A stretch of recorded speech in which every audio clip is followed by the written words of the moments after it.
الناس من آدم، سارے کے سارے لوگ آدم کی اولاد ہیں، وآدم من تراب، اور آدم علیہ السلام کو اللہ نے مٹی سے پیدا کیا تھا، اس لیے تم سب ایک ہی کیٹیگری کے لوگ ہو کہ تم سب مٹی سے پیدا ہوئے، اور تم فرمایا جاؤ سب چلے جاؤ، میں نے سب کو آزاد کیا۔ لوگ سمجھ رہے تھے ابھی ہماری مشقیں کسوائیں گے اور ابھی ہماری بہت پٹائی ہوگی، ہماری بڑی کلاس لیں گے۔ یہ زندگی ہے جو ہمیں سکھائی گئی ہے، اس پہ ہمارا نبی علیہ السلام ہمیں چھوڑ کے گیا۔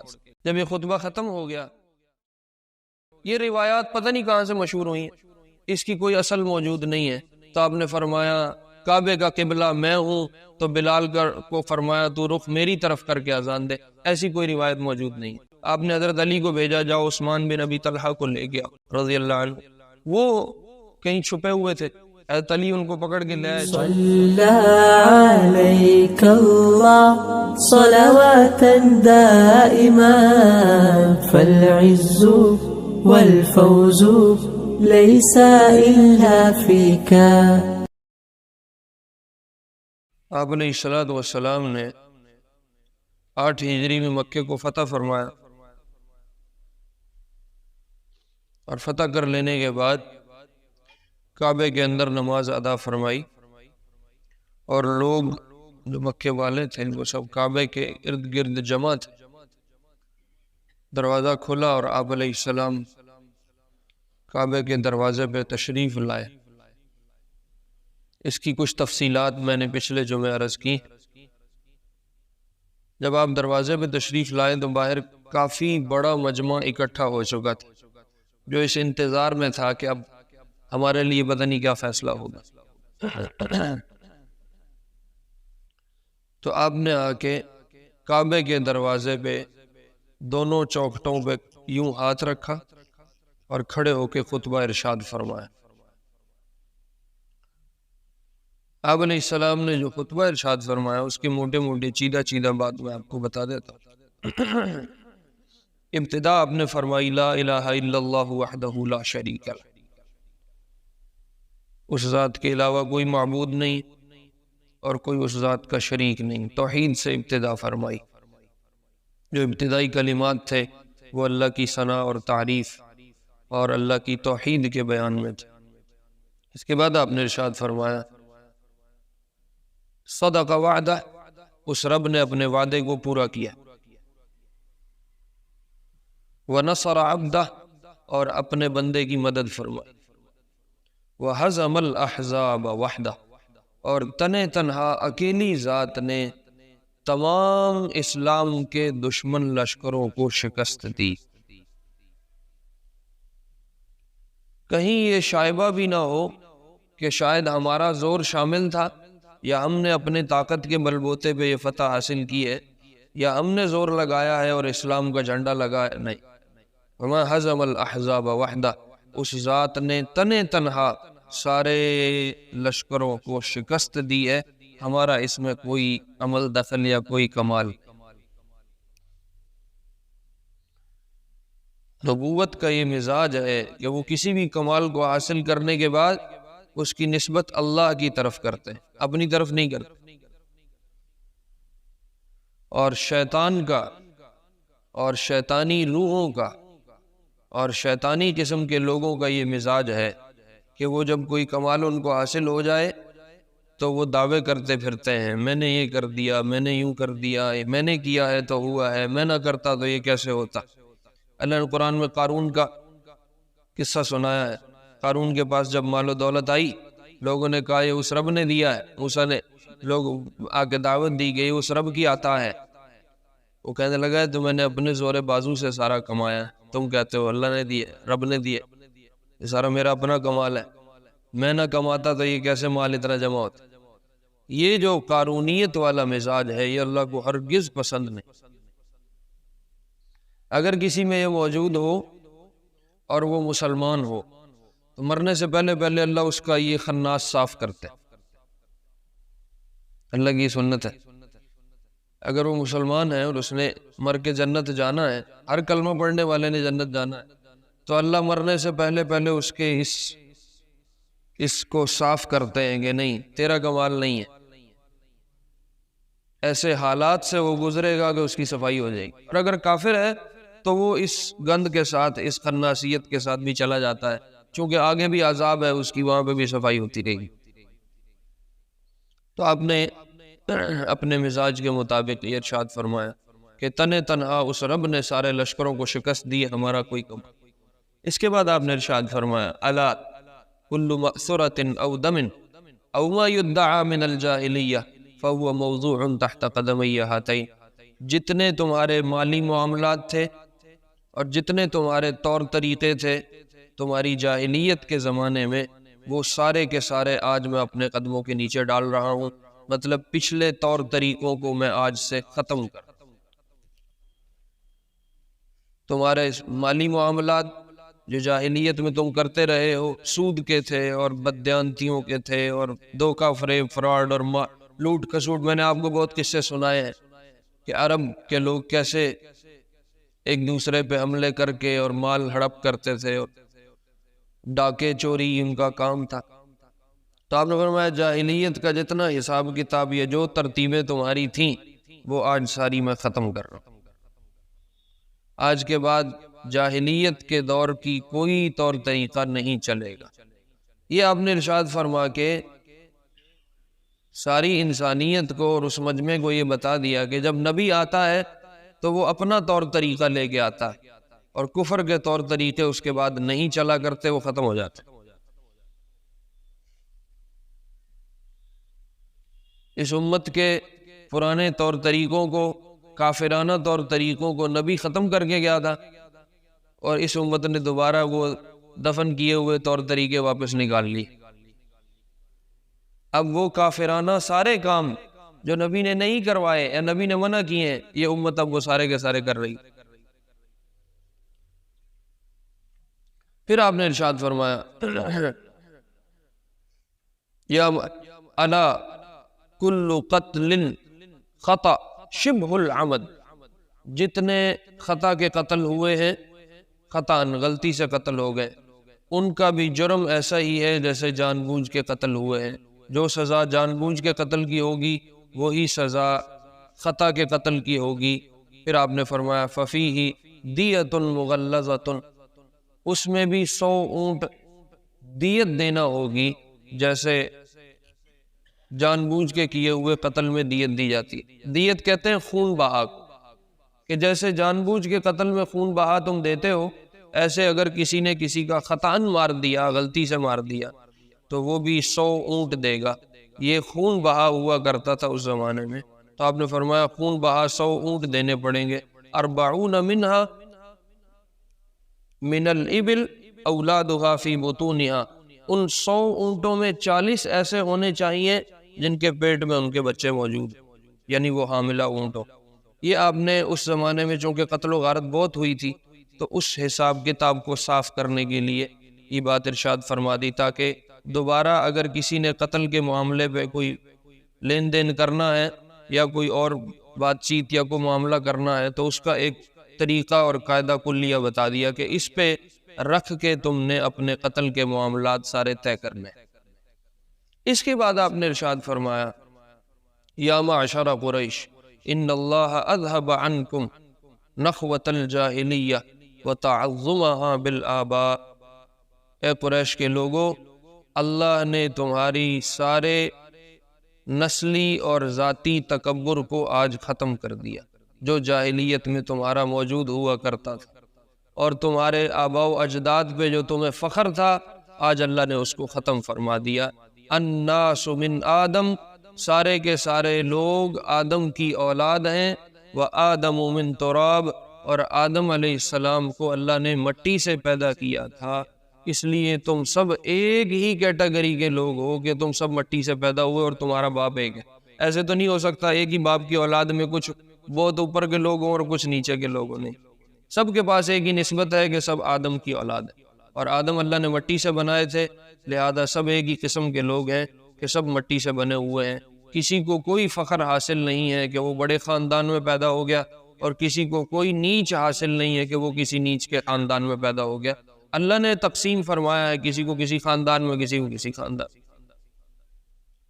دیکھو یہ یہ بات کتنی صفائی سے صاف کر دی گئی۔ اللہ کے نبی علیہ السلام نے فتح مکہ پہ اس بات کو کتنی صراحت کے ساتھ بیان کر کے صاف کر دیا کہ آئندہ کے بعد اپنے آباء و اجداد پہ، ذات پات پہ، برادری پہ کوئی فخر نہیں، سب کی ایک نسل ہے کہ سب آدم کی اولاد۔ جس بات کو اتنی تاکید سے ختم کیا تھا، کچھ نئے الفاظ، کچھ نئے نام دے کے ہم دوبارہ اسی کو زندہ کر کے بیٹھے۔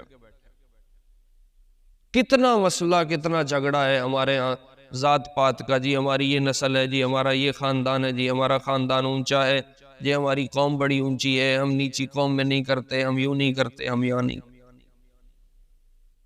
رشتوں کے معاملات کبھی دیکھو نا، یا کبھی لوگوں کی بیٹھ کے بات سنو، انسان حیران ہوتا ہے کہ یہ کتنا مزاج سے نکلے ہوئے لوگ، اور عام دنیا دار لوگوں کیا کہہ رہا ہے، دیندار لوگ اس معاملے میں پھنسے ہیں۔ حالانکہ اتنی صراحت سے آپ نے اس کو ختم فرمایا۔ پھر آپ نے جو آیت تلاوت فرمائی وہ کتنی زبردست، یا ایھا الناس انا خلقناکم من ذکر و انثی، اے لوگو، اللہ تمہارے ارشاد فرما رہے ہیں کہ میں نے سب کے سب کو ایک مرد اور ایک عورت سے پیدا کیا، وجعلناکم شعوبا وقبائل لتعارفوا، یہ جتنے قبیلے اور یہ جتنے شعبے اور یہ جتنی قومیں بنائی ہیں، یہ صرف تمہارے تعارف اور پہچان کے لیے، کہ تمہیں یہ پتہ چل سکے کون کس کی اولاد ہے، کون کس کی اولاد ہے، کون کس کی اولاد ہے۔ ان اکرمکم عند اللہ اتقاکم، اللہ کے ہاں عزت دار وہ ہے جو سب سے زیادہ اللہ سے ڈرنے والا۔ بس یہ ایک پیمانہ ہے، ورنہ اب کوئی قریشی یہ نہ سمجھے کہ ہم اونچی ذات کے ہیں اور فلاں فلاں کوئی نیچی ذات کا ہے۔ اس مزاج پہ چھوڑا تھا اور بلال حبشی رضی اللہ عنہ سردار بنے تھے،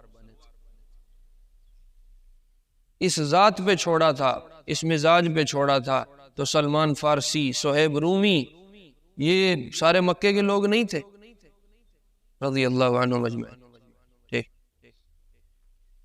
یہ سارے مکے کے لوگ نہیں تھے، لیکن کوئی ان کو نیچ نہیں کہتا تھا، یہ سب سردار ہوئے، آج تک 1450 سال بعد بھی یہ سب سیدنا ہیں، اور اب مسائل بن گئے، یہ اونچی ذات ہے اور یہ نیچی ذات ہے اور یہ کمی ہے اور یہ فلاں ہے۔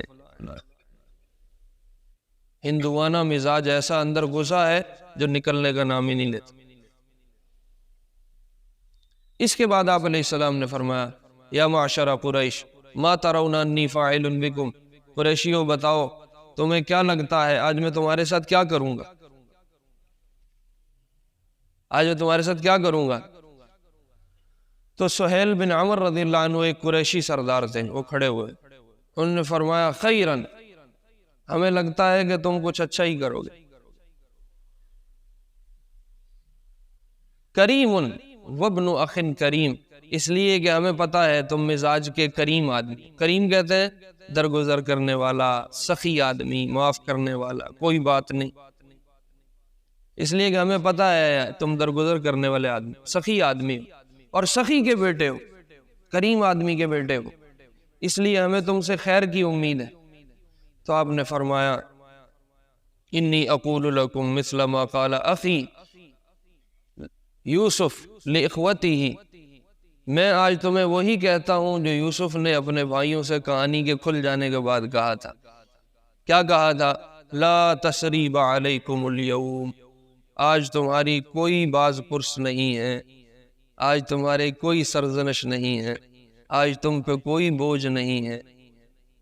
اذهبوا فانتم الطلقاء، آپ نے فرمایا جاؤ، سب چلے جاؤ، میں نے سب کو آزاد کیا۔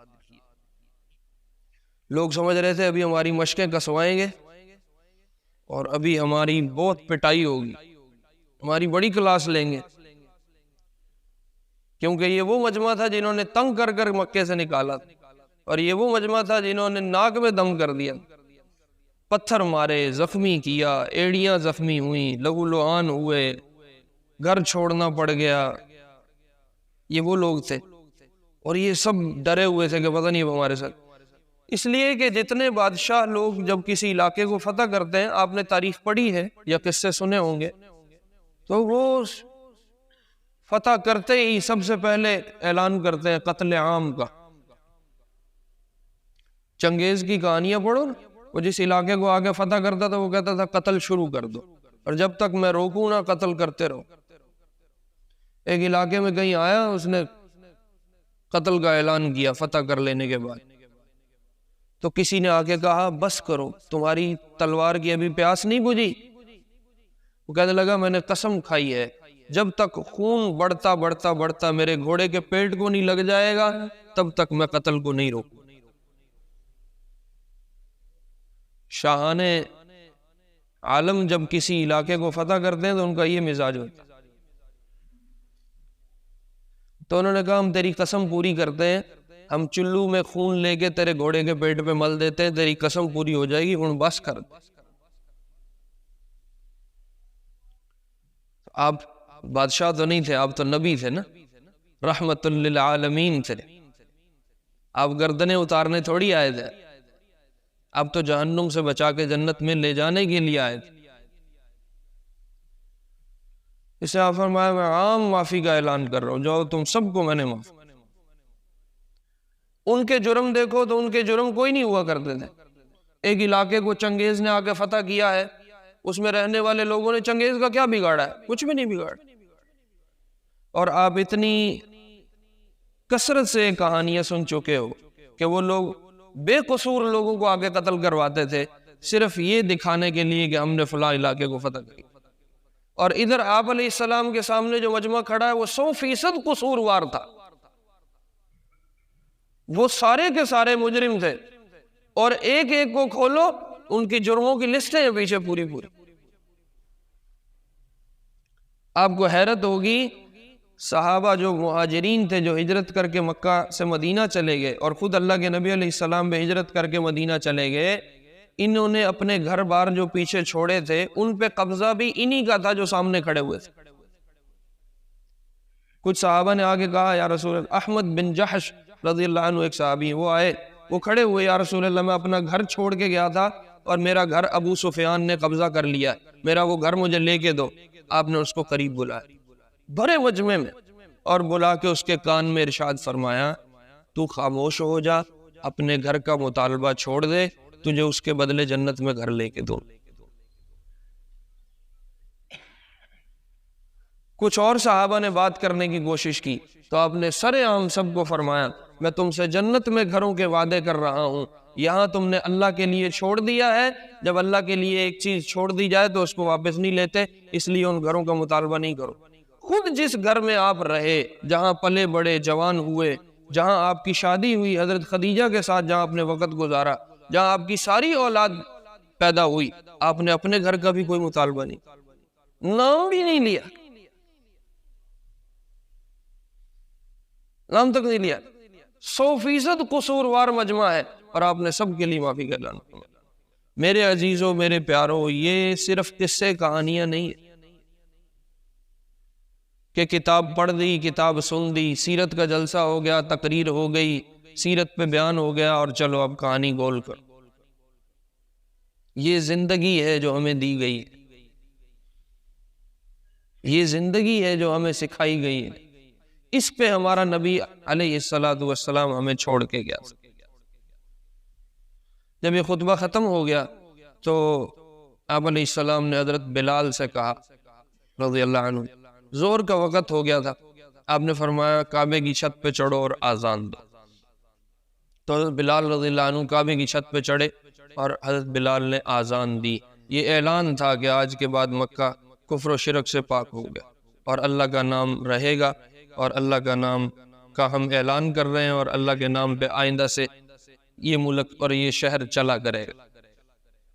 تو بلال رضی اللہ عنہ کعبے کی چھت پہ چڑھے۔ اس پہ کچھ لوگوں نے، خطیبوں نے ایسے روایات مشہور کر دی ہیں،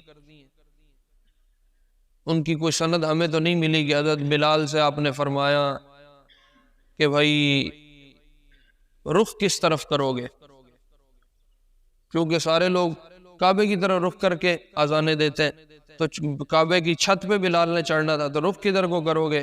یہ روایات پتہ نہیں کہاں سے مشہور ہوئی ہیں، اس کی کوئی اصل موجود نہیں ہے۔ تو آپ نے فرمایا کعبے کا قبلہ میں ہوں، تو بلال کو فرمایا تو رخ میری طرف کر کے اذان دے، ایسی کوئی روایت موجود نہیں ہے۔ حضرت بلال نے کس طرف رخ کیا اس کا کوئی ثبوت نہیں۔ حضرت بلال رضی اللہ عنہ کعبے کی چھت پہ اذان دی تو جتنے سرداران قریش تھے وہ نکل کے اوپر پہاڑوں میں چلے اور وہاں سے بیٹھ کے نظارہ کر رہے تھے کہ پتہ نہیں اب کیا ہو، چونکہ ایک نئی ترتیب آ رہی تھی جو آج سے پہلے انہوں نے نہیں دیکھ رکھی، تو سارے اوپر چڑھے بیٹھے دیکھ رہے تھے دب کے سہمے کیا پتہ نہیں کیا ہوتا۔ تو عتاب بن اسید اور خالد بن اسید، اسید بھی کہتے ہیں اسید بھی کہتے ہیں، اسید ہیں یا اسید ہیں، یہ دو سردار تھے، اور تیسرے ہیں حارث بن ہشام، اور چوتھے ہیں ابو سفیان۔ یہ چار لوگ بیٹھے ہوئے تھے۔ تو عتاب کہنے لگے محمد کو علیہ الصلوۃ والسلام اس کالے حبشی کے علاوہ کوئی نہیں ملا چھت پہ چڑھانے کے لیے، شکر ہے میرے باپ نے یہ دن نہیں دیکھا اور وہ اس سے پہلے ہی مر گیا، یہ عتاب نے کہا۔ اور حارث کہنے لگے، حارث بن ہشام، یہ بعد میں مسلمان ہو گئے تھے، صحابی بن گئے تھے، یہ کہنے لگے مجھے اب تک یقین نہیں ہوا کہ یہ اللہ کا نبی ہے، اگر یہ واقعی اللہ کا نبی ہے اور مجھے اس بات کا یقین ہو جاتا تو میں اب تک اس کا ویسے ہی کلمہ پڑھ جاتا۔ یعنی یہ کہہ رہے تھے کہ مجھے ابھی تک اعتبار ہی نہیں ہے اس کا، پتہ نہیں یہ پاس سے دعوے کر رہا ہے یا کیا صورتحال۔ ابو سفیان کہنے لگے بھائی میں تمہیں کچھ نہیں کہتا، یہ اس کے پاس کوئی ایسی چیز ہے کہ یہ جو ہمارے پاس پتھر پڑے ہوئے ہیں نا یہ اس کو بتا دیں گے کہ ہم آپس میں کیا باتیں کر رہے ہیں، یہ ابو سفیان نے کہا۔ تو آپ اٹھے، طواف کرتے کرتے چکر کاٹتے کاٹتے ان کے پاس آگے کھڑے ہو گئے، تو آپ نے فرمایا مجھے پتھر نہیں بتاتے، مجھے میرا اللہ بتاتا ہے، اور وحی کے ذریعے جو جو انہوں نے باتیں کی تھی وہ ساری اللہ نے حضور کو پہنچا دی۔ تو آپ نے فرمایا کہ مجھے بلال کے علاوہ اور کوئی نہیں ملا جس کو میں چڑھاتا، میں نے اسی لیے بلال کو چڑھایا آذان دلوانے کے لیے۔ اور تو حارث سے کہنے لگے تجھے ابھی تک یقین نہیں ہوا کہ میں نبی ہوں؟ وہ ہکے بکے بھی، یہ باتیں ہماری تو کسی اور نے نہیں سنی، اور ان کا بھی علم اس کو ہو گیا، اور کہا اشہد ان لا الہ الا اللہ وانک رسول اللہ، کلمہ پڑھا مسلمان۔ اس کے بعد آپ نے عام معافی کا اعلان کر دیا۔ جب یہ آذان ہو رہی تھی، حضرت بلال آذان دے رہے تھے، تو ایک صحابی، بس یہ آخری بات کرتے ہیں پھر سنتیں پڑھ لیں، ایک صحابی ہیں ابو محذورہ رضی اللہ عنہ، یہ نوجوان تھے، تقریباً کوئی 15-16 سال عمر تھی، یہ اور کچھ مکے کے نوجوانوں کے ساتھ یہ بھی کھڑے دیکھ رہے ہیں کہ بلال چھت پہ چڑھے ہوئے اور آذان دے رہے۔ انہوں نے ان کی نا مذاق نہیں اڑاتے، جیسے مذاق اڑانے میں نقل اتارنی شروع کر دی۔ اب حضرت بلال رضی اللہ عنہ کلمات کہہ رہے ہیں اشہد ان لا الہ الا اللہ اشہد ان محمد، تو یہ ابو محذورہ اور کچھ اور نوجوان جو ان کے ساتھ دوست کھڑے تھے یہ نقل میں ان کی نقل اتارتے جا رہے ہیں۔ تو آپ علیہ السلام نے کہا یہ جتنے نقل اتارنے والے نے ان کو لے کے آؤ۔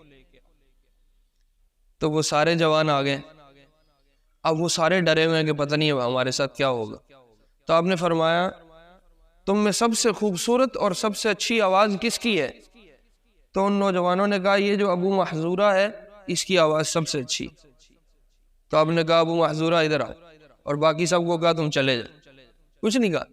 ابو محذورہ کو قریب بلا لیا اور بلا کے درہموں کی ایک تھیلی ابو محذورہ کو دی رضی اللہ عنہ، اور سر پہ ہاتھ پھیر کے کہا بارک اللہ فیک، برکت کی دعا دی، اللہ تجھ میں برکت فرمائے۔ اور پھر یہاں سے ہاتھ پھیرا اور پھیرتے پھیرتے پھیرتے پھیرتے ناف تک لے کے آئے اور کہا اللہ اس کے اندر سے ساری کمیوں کو صاف فرما دے۔ بس یہ کہنا تھا کہ ابو محذورہ کا تو اندر کا جہان ہی بدل گیا۔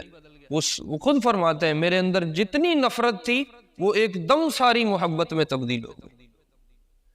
تو کہنے لگے میں نے وہ آذان سیکھی اور اللہ کے نبی علیہ السلام کو کہا یا رسول اللہ مکے میں مجھے آذان کے لیے مقرر کر دیں، میں آذان دیا کروں۔ آپ نے فرمایا جاؤ آج سے مکے کے تم مؤذن، اور مکے کی آذان ان کے حوالے کر دی۔ پھر آپ کی وفات تک، بلکہ 56 ہجری میں ان کی جا کے وفات ہوئی، 56 ہجری تک ابو محذورہ مکے کے مؤذن رہے اور یہی آزان دیا کرتے تھے. کیا آپ نے ان کے ذمے لگا دیا؟ تو یہی آزان دیا کرتے تھے اور یہ مکے کے مؤذن. ایک اور بات یاد آ گئی، وہ بھی کر دیں پھر سنتیں پڑھتے ہیں. عثمان بن ابی طلحہ رضی اللہ عنہ بعد میں صحابی بنے. یہ ہجرت سے پہلے کی بات ہے. ایک دفعہ میں نے آپ کو بتائی بھی تھی کہ عثمان بن ابی طلحہ کو آپ نے بلا کے کہا یہ کعبے کی چابی مجھے دو، میں نے اس میں نماز پڑھنی. تو عثمان بن ابی طلحہ نے کہا یہ چابی میں تمہیں بڑے تنک کے کہا جاؤ جاؤ، میں تمہیں کوئی چابی نہیں دوں گا. تو آپ نے فرمایا وہ کیا دن ہوگا جب یہ چابی میرے ہاتھ میں ہوگی اور میں اپنی مرضی سے جسے چاہوں گا اسے دوں. انہوں نے کہا جاؤ جاؤ، قریش یہ دن کبھی نہیں دیکھیں گے. جب یہ سارا فتح ہو گیا اور ساری کہانی پوری ہو گئی، آپ نے حضرت علی کو بھیجا جاؤ عثمان بن ابی طلحہ کو لے گیا رضی اللہ عنہ. وہ کہیں چھپے ہوئے تھے، حضرت علی ان کو پکڑ کے لے آئے، چابی بھی لے آئے. تو آپ حرم وہاں کعبے کے پاس بیٹھے، آپ نے عثمان بن ابی طلحہ کو بلایا، کہا ما ھذا یا عثمان. یوں چابی ہاتھ میں پکڑ لی. عثمان یہ کیا ہے؟ تو ان کا سر نیچے ہے کہ اب میں کیا بتاؤں یہ کیا ہے. ان کو اپنا وہ پرانا یاد آ رہا ہے، ہجرت سے پہلے کا ٹائم، کہ مجھے یوں کہا تھا اور میں نے تو آگے سے یہ کہا. آپ نے فرمایا ما ھذا یا عثمان. تو انہوں نے سر نہیں اٹھایا شرم سے. آپ نے فرمایا وہ دن یاد ہے جب میں نے تیرے سے یہ چابی مانگی تھی اور تو نے کہا تھا کہ یہ چابی تجھے کبھی نہیں ملے گی، قریش یہ دن کبھی نہیں دیکھیں گے. تو انہوں نے نا شرم سے سر نہیں اٹھایا، سر نیچے اور یوں ہلایا کہ ہاں مجھے وہ دن یاد ہے. آپ نے فرمایا جاؤ یہ چابی آج میں تمہیں دے رہا ہوں، تمہاری نسل میں رہے گی، کوئی ظالم اور فاسق کے علاوہ تم سے یہ چابی کبھی نہیں لے سکے. اور وہ چابی عثمان بن ابی طلحہ کو دی. انہی کی نسل میں آج تک وہ چابی موجود ہے. یہ بنو شیبہ کا خاندان ہے، مشہور ہے سعودیہ میں نا، بنو شیبہ کہتے ہیں. یہ شیبہ حضرت عثمان کے بیٹے ہیں، شیبہ بن عثمان. یہ بنو شیبہ کے پاس آج تک وہ چابی. آل سعود نے سارا حرم اپنے ہاتھ لے لیا ہے، ساری خدمت خود کر رہے ہیں، لیکن کعبے کی چابی آج بھی عثمان کی اولاد میں ہی پڑی ہوئی، وہ ان سے نہیں لے سکتے اس ایک حدیث کی وجہ سے. تو میرے عزیزوں، میرے پیاروں، جب انسان کی قدرت ہو اور اس کے پاس غلبہ ہو اور پوری طاقت ہو اور وہ اپنا بدلہ لے سکے، اس وقت میں وہ کہے چلو جاؤ کوئی بات نہیں. یہ وہ کمال ہے جو اللہ کے نبی علیہ السلام کو اللہ نے دیا تھا، اور یہ وہ اخلاق ہیں جو اللہ کے نبی علیہ السلام کو حاصل تھے. یہ ایک زندگی ہے جو سیکھنے کی ہے، جس پہ ہم نے کوشش کرنی ہے. اللہ ہمیں موت تک اس پہ عمل کرنے کی توفیق دے اور اس دین کو سیکھنے کی توفیق دے. سنت ادا کر.